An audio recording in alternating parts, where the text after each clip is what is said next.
Jadi, kegiatan di video ini berupa sosialisasi mengenai perilaku hidup bersih dan sehat pada SD 008 dan SD 001. PHBS sendiri adalah perilaku atau tindakan mengupayakan kebersihan dan kesehatan dari kemauan diri sendiri dan menularkannya kepada orang lain.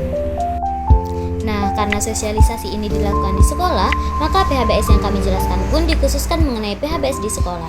PHBS di sekolah adalah kebiasaan atau perilaku positif yang dilakukan oleh siswa, guru, penjaga sekolah, petugas kantin, bahkan orang tua siswa dengan kesadarannya untuk mencegah penyakit, meningkatkan kesehatan, serta aktif dalam menjaga lingkungan sehat di sekolah secara mandiri.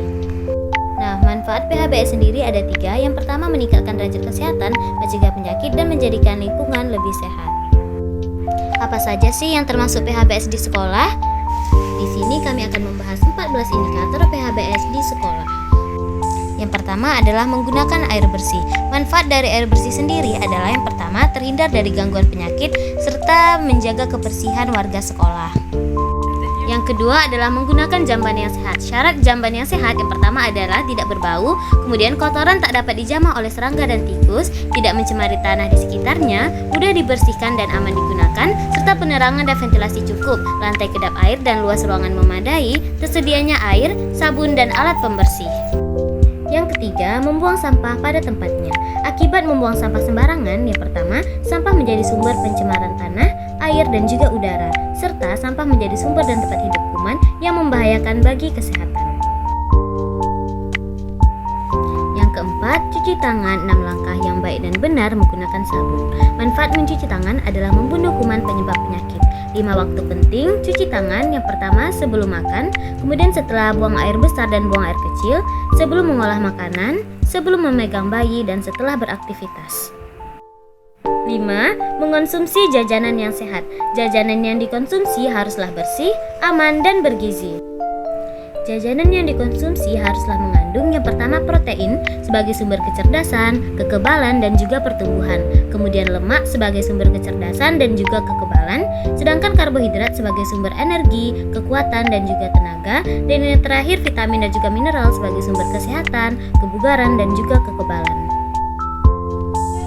Perilaku hidup bersih dan sehat yang selanjutnya adalah melakukan pemberantasan sarang nyamuk.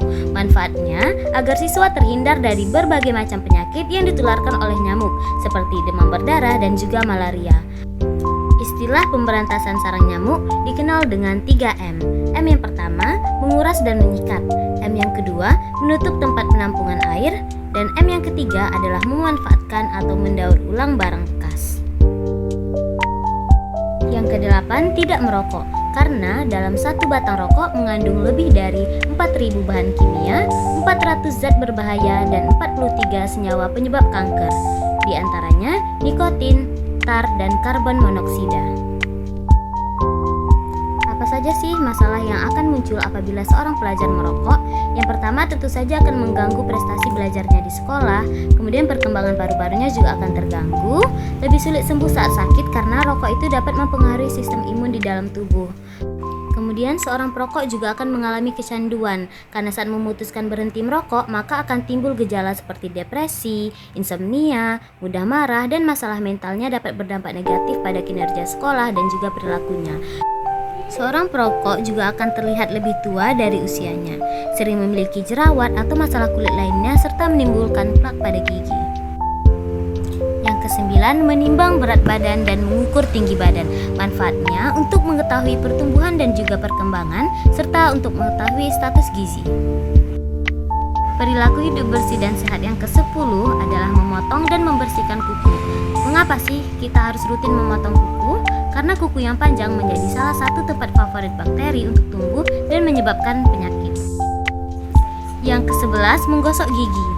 Menggosok gigi minimal 2 kali dalam sehari, yakni setelah makan dan sebelum tidur untuk mencegah gigi berlubang. Yang ke-12, memakai sepatu. Manfaat dari memakai sepatu yang pertama mencegah terluka dari benda tajam, serta mencegah infeksi dari cacing tambang. Yang ke-13, memanfaatkan UKS di sekolah. Ruang UKS dipergunakan untuk yang pertama penyuluhan, kemudian pertolongan pertama pada kecelakaan atau pertolongan pertama pada penyakit, pemeriksaan kesehatan berkala, dan lain-lain. Perilaku hidup bersih dan sehat yang terakhir adalah menjadi kader kesehatan remaja. Kader kesehatan remaja merupakan role model bagi teman-teman yang di sekolah, yakni perilaku hidup bersih dan sehat. Yang terakhir adalah menjadi kader kesehatan remaja. Kader kesehatan remaja merupakan role model bagi teman-teman yang lain. Nah, tugas dari kader kesehatan remaja yang pertama adalah menolong diri sendiri dan orang lain untuk hidup sehat. Yang kedua, menjadi penggerak dan juga motivator dalam upaya meningkatkan kesehatan diri sendiri, teman, dan lingkungan. Kemudian membantu teman, guru, keluarga, serta masyarakat dalam memecahkan masalah kesehatan, termasuk melakukan rujukan ke pelayanan kesehatan. Aku anak sehat, tubuhku kuat, karena ibuku rajin dan cermat. Semasa aku bayi, selalu diberi ASI, makanan bergizi, dan imunisasi. Berat badanku ditimbang selalu, posyandu menunggu setiap waktu. Bila aku diare, ibu selalu waspada, pertolongan uralit selalu siap sedia. Aku anak sehat, tubuhku kuat, karena ibuku rajin dan cermat. Semasa aku bayi, selalu diberi ASI, makanan bergizi, dan imunisasi. Berat badanku ditimbang selalu, posyandu menunggu setiap waktu. Bila aku diare, ibu selalu waspada, pertolongan oralit selalu siap sedia. 1, 2, 3. Ayo terapkan perilaku hidup bersih dan sehat. Jangan lupa like, share, comment, and subscribe.